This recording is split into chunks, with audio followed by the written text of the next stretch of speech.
Hello, everyone. Welcome to our next talk. My name is Chad Toprak. I'm the director of Freeplay. And I'd like to begin by acknowledging that Freeplay hosts and broadcasts from the stolen lands of the Wurundjeri and Boon Wurrung people of the Kulin Nation, where stories have been shared and games have been played since time immemorial. We pay our respects to elders past and present, and to anyone watching who has a connection to the world's oldest living culture. Sovereignty was never ceded, and the violence of the colonial project is still ongoing. So welcome to our next session. This session is titled Rise from Your Grave, Another Shot at Games. Joining me is Mitch McCausland from Sydney. Mitch is a Sydney-based games producer currently working at Blowfish Studios as an assistant publishing producer. Outside of work, he volunteers his time with the Sydney chapter of IGDA, as well as serving as an organizer for Game Workers Unite Australia.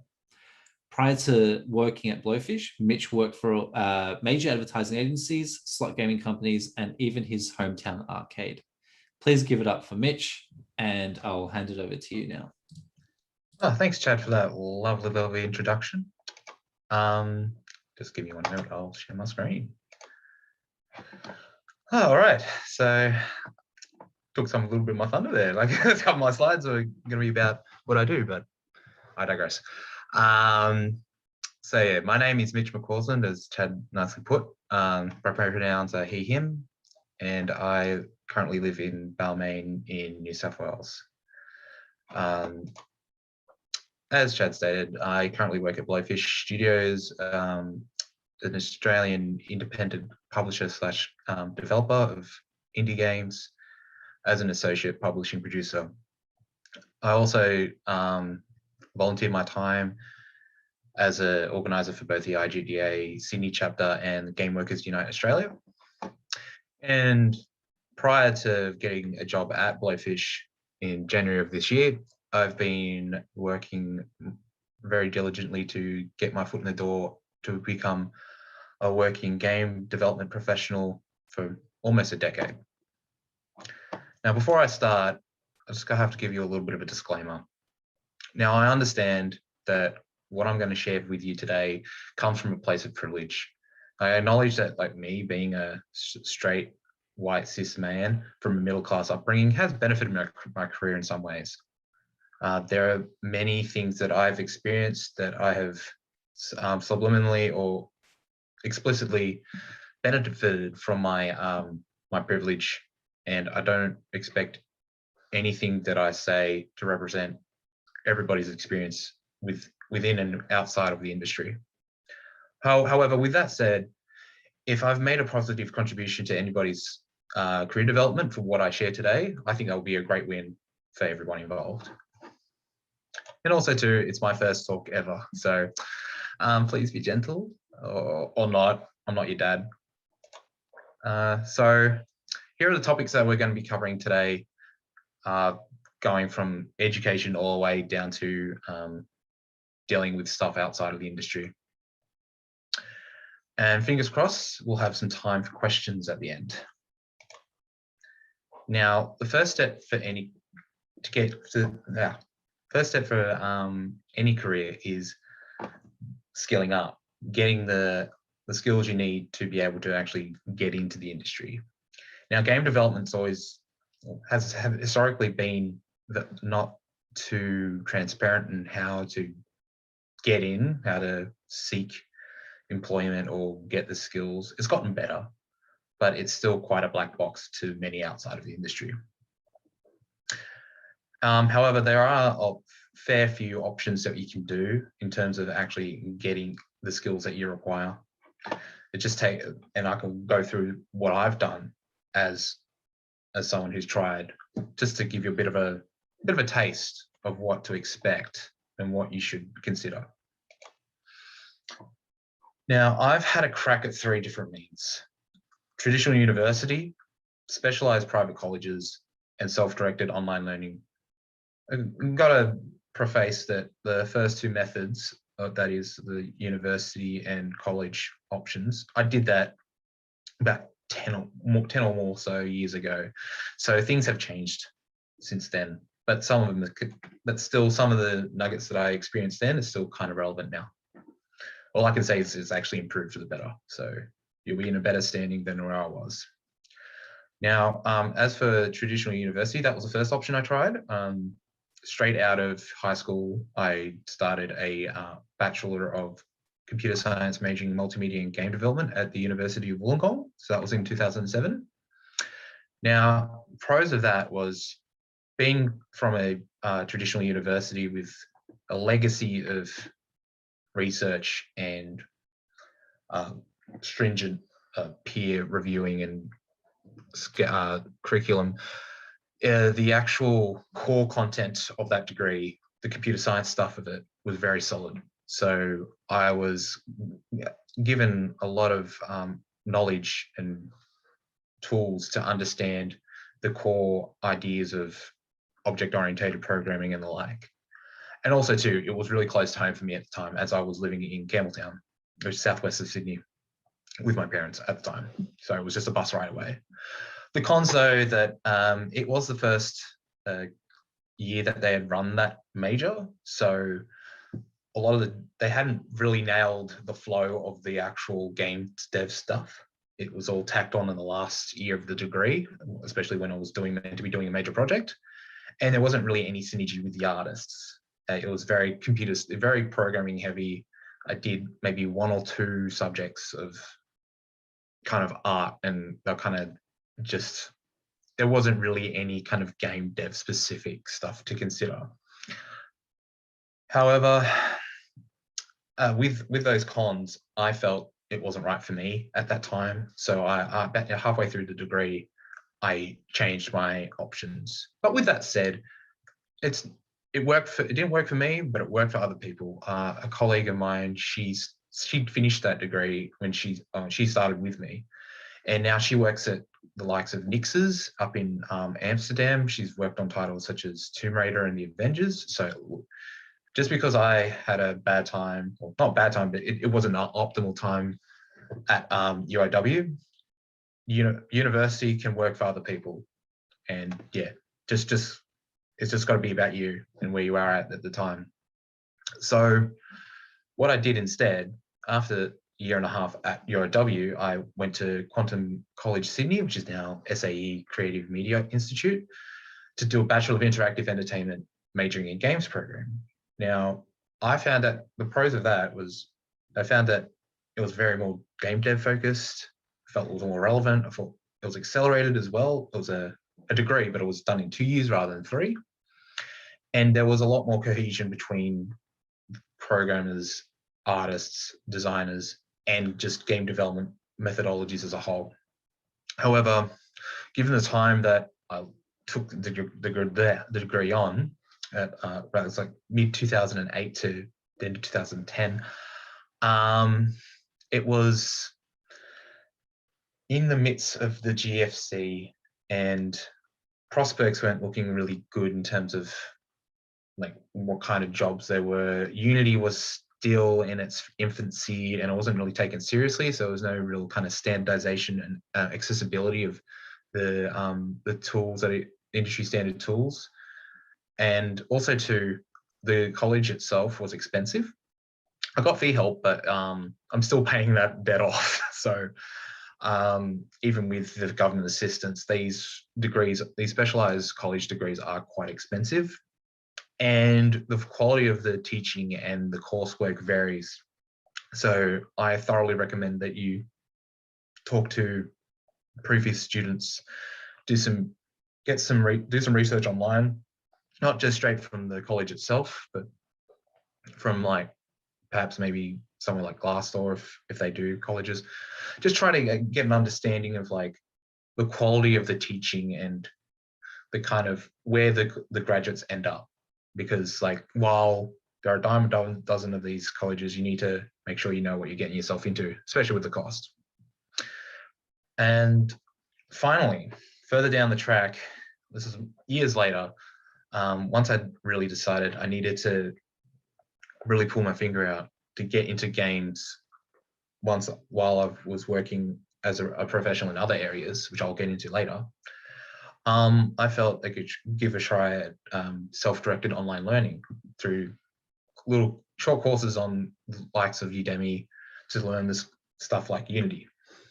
Now, that's a really inexpensive and accessible means to actually get the coursework, and you can control it at your own pace.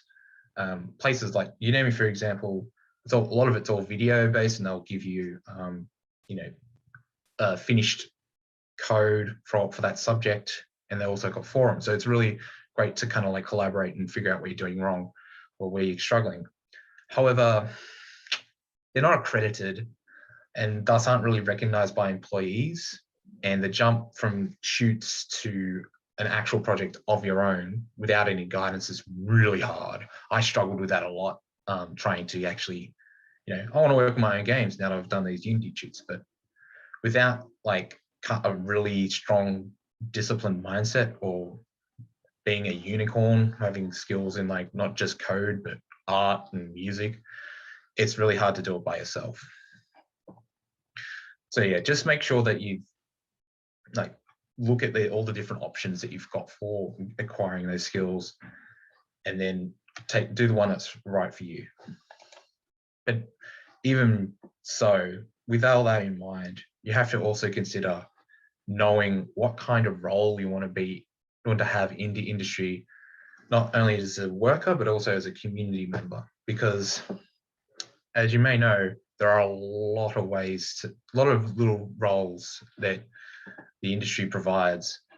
And when you look at the number of game-specific qualifications, and I'm not talking about like comms or legal or business studies, like they're broad. But when it comes to like the likes of game design and games programming, for example, it's pretty easy to quantify how like the actual degrees that are out there. It's pretty easy to go, okay, that I'll go for that one.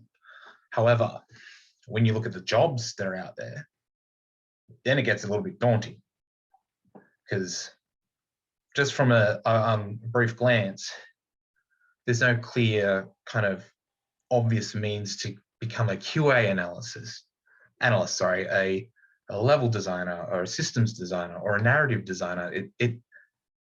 The linkage between the degree and the actual roles can be a little bit baffling and very overwhelming too. So it's not just about the qualifications or the skills that you get. So a lot of it comes down to luck. And that was very true for myself. I fell into production by chance. The first job I ever got after I graduated, a friend of mine was working at a digital agency. He was producing a Facebook game back when you still made Facebook games, and they needed a level designer. I interviewed for that. I got the role. It was a month contract. I did the month contract, and they liked my work. They liked me as a person, and they just so happened to have a junior project manager role opening up as I was about to finish up the contract. They asked if I was interested, and I interviewed for it, and I got it. And prior to that, I wasn't even considering production. I scoffed at the idea of spreadsheets and budgeting and people management when I was at university, because we did some production subjects there. But I was hungry. I needed a job. I wanted to keep working. And after a while doing that job, I grew to it. I really enjoyed it. There was just something about like problem solving and like, helping people out that just kind of clicked with me, that being a producer provides. So it's a lot of it comes down to being in the right place at the right time. But also too, it's not only just luck and finding an opportunity that's just sitting there waiting for you. Sometimes you got to know if an opportunity is worth taking. If it doesn't fit you, you got to know what your strengths and weaknesses are. And a lot of that comes down to is a lot of trial and error with different kinds of opportunities or different kinds of initiatives. But I'll touch a bit more on the whole trial and error and rinsing and repeating the grind further down the talk, later in the talk. But, you know, seeking skills and figuring out who you are as a professional does take some time. You still also need to be able to survive, you know, that kind of research and that work doesn't provide you with the resources to survive in this capitalist society that we live in. So most of the time we have to, like, you know, work a little bit outside of the industry, or even very outside of the industry, to continue to survive and to grow. And you know what? It's okay to not be working in games right now, because you still can develop skills that are very relevant to be working in a profession, in a job that's in an office. Like, you still need to write emails in game dev, you still need to attend meetings, you still need to build up a professional decorum and manage people of different backgrounds. And, you know, it took me a decade to actually get into games. And would I prefer to be working on games as soon as I graduated? Of course I did. Of course I would have. But I wouldn't be where I am today if it wasn't for my previous life working outside of games. Now, prior to this year, prior to working at Blowfish, I spent almost 5 years in total working in the creative ad agency sector as a digital producer. So kind of very similar to the kind of producer stuff I do now, but in a different context. I was paid well. I got to work with some really big brands, mostly automotive, and I interacted with a wide range of people from different backgrounds and disciplines. However, a lot of the work that I did, I'd say about 98% of the work that I worked on, was just a lot of large volume banner campaigns with small turnaround times. The kind of content that I was creating was essentially just animated stills, not really much in terms of growth in software, like learning how to deal with the software development and, you know, software lifecycle management. Like, it was very limiting, and I wouldn't have put any of the banner work that I did in a portfolio, because A, they were only up for like at most a month. B, there just wasn't really much in terms of satisfaction. We just want to get stuff done. But, you know, it did teach me to you know, just keep working hard and keep going, because sometimes you can also end up in places you wouldn't have pictured. Yeah, I worked in slot machines. It's not something I pictured ended up being at when I was at uni. Yeah, while the content was problematic, I did get to travel to America on the company's dime, and like first traveling overseas for the first time by myself. I got to learn a lot about game development as in a corporate structure, dealing with branches like, you know, product management, compliance, legal, creative services, just a very structured kind of workflow that's you don't get a lot in indie game development. But it also was very soulless. And my last slot machine role, I was stuck between a rock and a hard place with this awful political situation where I had the American branch being super corporate and micromanaging, trying to force the Australian branch were very much stuck in like the old school boys club days with all the gross connotations that come with it, and trying to make them more accountable. And I was the middleman stuck in between these two pillars, and it just was soul crushing. And I was just so burnt out by the end of it. And it was only a year that I was there. But, you know, if the only thing you can really do from such experiences is to go, it's the only way to go is up. So you got to figure out these kind of resilience techniques and to be able to grow as a person, because you can't just let these experiences get you down, especially when it comes to layoffs, because I've been through layoffs myself. This first pokey job, the first slot machine job I had, I got laid off 3 days before Christmas. And so I had to learn pretty quickly that I had to, start from scratch again. I was given a decent payout from my redundancy package, but I had to learn pretty quick to manage my limited funds to pay my rent, pay my bills, general expenses such as groceries, and just being able to survive.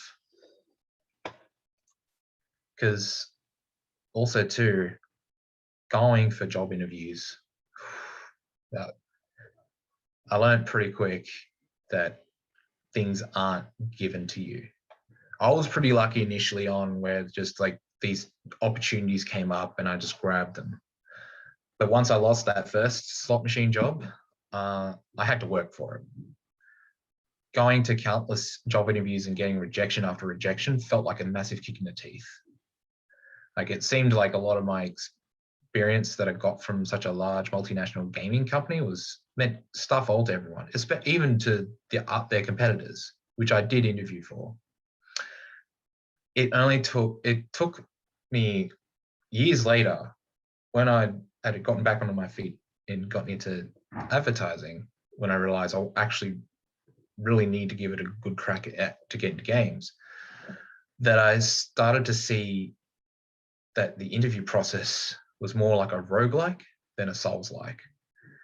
Like every unsuccessful interview and application that I had to deal with, I made sure that I asked for feedback and I reflected critically and constructively on what I did well, what I was missing, and what I could do better. Because it takes work to actually, for example, kill Hades in Hades, a very popular roguelike. Also too, it takes a lot of work to nailing that job interview.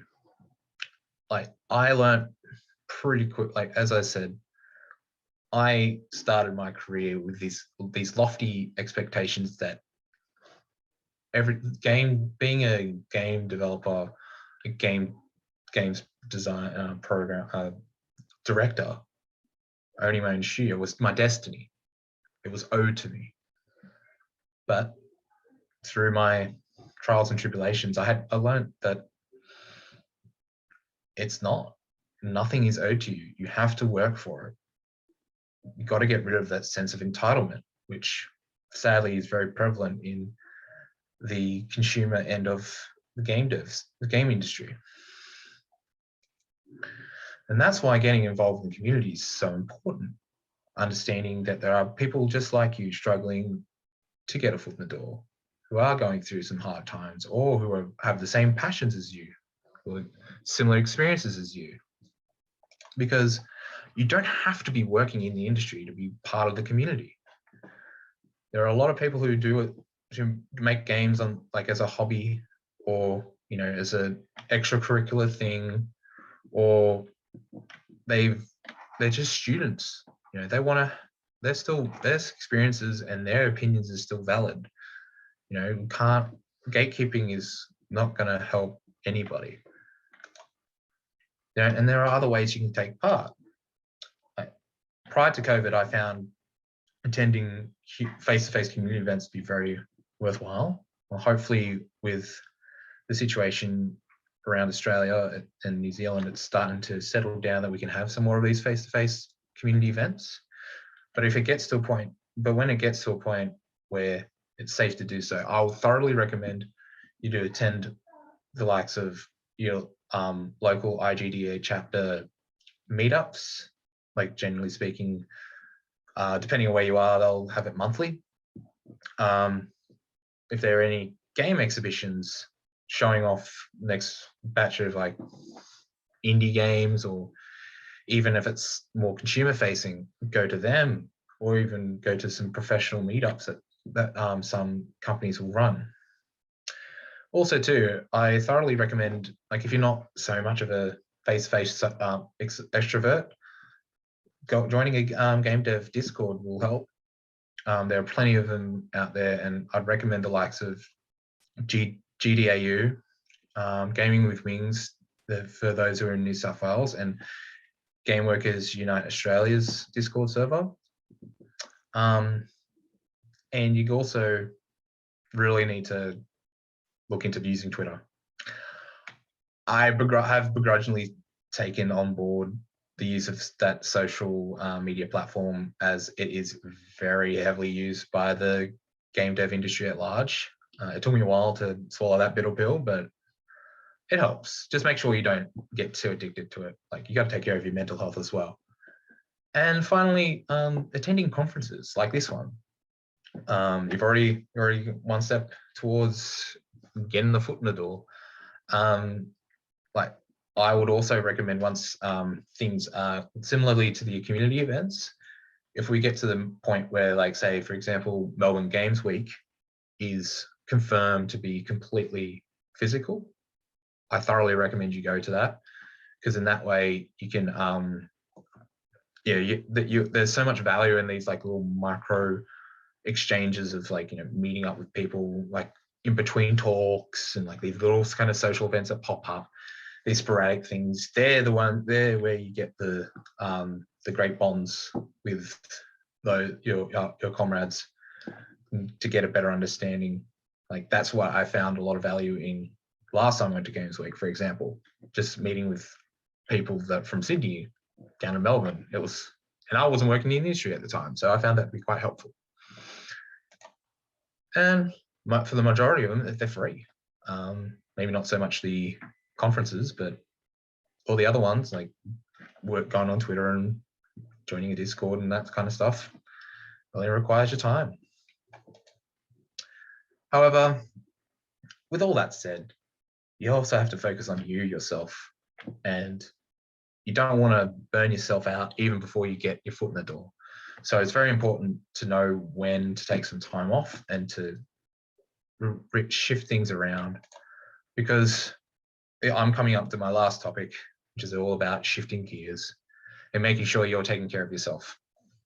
Because taking a break is okay, even though, like, I at times I kind of feel bad. I'm like, I'm not moving that far ahead, and, like, there's that kind of subliminal message that, if you haven't made it in your 20s, you haven't made it at all. Like, that's bullshit. Like, you've still got time, and there are other things you can focus on that will help you better equip yourself to go into the games industry, because it can be a grind when you go in there. So making sure you focus on some elements of your life that you're not completely 100% with, they'll help you better equip yourself to dealing with some of these challenges that may come ahead in the games industry. Like, when I was going through that, during my time in the wilderness, especially when I was dealing with that awful political situation at my last slot machine job, I discovered the importance of physical and mental health. So I hit the gym hard. I took up playing soccer again. I took up doing Japanese jiu-jitsu, and also seeking a psychologist. Like, these are all very critical to build up my self-esteem and my confidence, and just to get myself in a better mindset, knowing that I'm addressing things that I've been neglecting in the past, and knowing that having that behind me will give me that extra bit of energy and boost to keep moving forward. But also too, also focus on addressing some of my fears and anxieties, especially when it came to dating. Now, I had no confidence with women, like, in terms of the romantic side of stuff, when I was in high school in my early 20s. And a lot of my later mid to late 20s, I focused on, addressing that when it came from, like, online dating and the like. And that had led me to being very lucky to meet my partner, Meme, who I've been with for over 4 years. She's been my rock through my journey to getting into game dev ever since I've met her. and in life in general. Like, I couldn't have gotten anywhere near as far as I had if it wasn't for her cheering me on every day. But, you know, there's also other creative avenues you can focus on as well. I've recently been getting back into community theatre. I did earlier, January this year, I did a James Bond parody musical back in my hometown. I was playing the hulking henchman archetype, and that was a lot of fun. I've just started getting involved with the Genesian Theatre Company in the CBD, and I found out yesterday I got a role for the upcoming murder mystery parody, so I'm chuffed as all hell. And like, it's great to see like other creatives from like who are outside of the game dev, who have a similar process of dealing with creative endeavors, but like handle it in a different way. That can be quite reinvigorating to see like different means of approaching a similar kind of concept. So I thoroughly recommend to explore any other kind of outside creative pursuits. Oh, and also too, I have also spent a lot of time in the last few years, trying to be more present and more involved with my family. Like, I don't live super close to my family, but I try to be at every family event where possible. And I know that a lot of people listening today aren't as able to be as involved in their families as well, whether it be, you know, due to living overseas away from their family, or situations about their lives that have kind of fractured the family unit. But if you are able to do so, I thoroughly recommend you be in touch with your family and get involved, because it's great to have people outside of the industry who care about you and getting their perspective on stuff. And because sometimes we can get all caught up in the bullshit that is game dev Discord, and it can be quite and we can be quite, you know, you lose sight of, you can't see the forest and the trees. And having like your mum, for example, is, you know, kind of reassuring you and telling you, going, no, that sounds wrong. It's good to have some outside perspective. But with that said, there's still stuff you can work on. Like, my friends know all too well I'm terrible at maintaining regular contact with them. I'm so sorry. I'm trying to work on that. But it's okay to have, like, you don't have to complete all the quests in your all the side quests to jump into the main quest that is game dev. There's always still work to be done. You're always a work in progress. Just remember that in mind, and don't be so hard on yourself. So that leads to just summarizing the whole talk. When it comes to skills, there is no silver bullet to getting the skills that you need. You got to make sure you research your options and do what is right for you at the time. Knowing your role in the industry requires some luck, trial and error, and knowing your strengths. It's okay to not be working in games right now. You can gain experience elsewhere. Getting into games requires work as well. You aren't owed a thing. Contributing to the community is taking part in the industry as well. It's very hard to remember that, but that's true.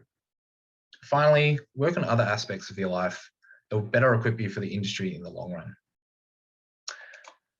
Now, hopefully I've got some time for some questions. If there are any questions, please let me know.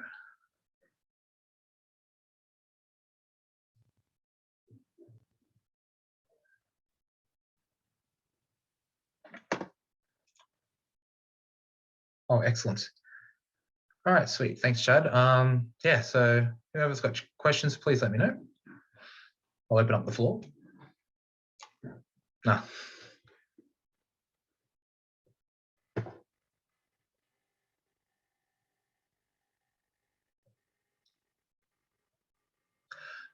Okay, first question is, if you could give your past self any advice, what would it be? And that's a good question. What I would say is, don't overthink every step you make. I was very much susceptible to overthink things, and it would just paralyze me from doing anything. I'd overthink what people would think of me, what, like, would it be like if the move I make will ruin, like, I have to do it right or I can't do it at all. I would just tell myself, no, just do it, see what happens. You're not going to lose face.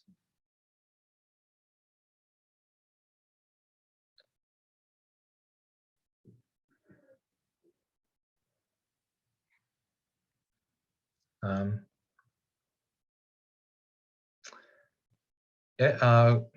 Any more questions? Cool. We've got one more. Bear with us for a moment.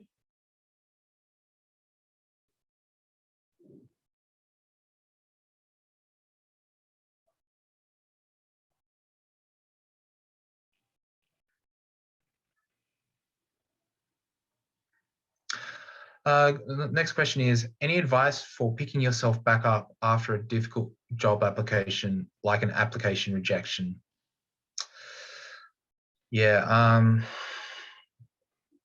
I'd say it really depends on your situation. If you've got if you're not desperate, if you've got work already behind you, some financial security, I'd just say, if it's been really soul crushing, I would advise just take your mind off it for a bit. Like, give yourself a little bit of a break, focus on something else, maybe whether it be like your physical health or catch up with friends. Do that for a bit and then come back, because yeah, it can be quite demoralizing if you just keep going at it too much, because then if you just keep going, you'll get to a point where you'll burn out. But yeah. Next question. Why do you think you were so determined to stay in games after all this time? It's quite simple. I'm a stubborn old bastard. I just felt like it was just that was the kind of space I felt most at home. So I couldn't picture myself really being anywhere else. Next question. What's your dream project you would love to work on? Well, ever since I was like a kid, I always kind of wanted to work on some sort of like Mortal Kombat RPG. I already had planned out a trilogy of games that I would work on that put like slightly different twist on that franchise, because that MK was the game series that got me into games. So I thought it would be quite fitting to actually work on that. But you never know. Eventually I probably would like to work on my own games in my own studio, but yeah.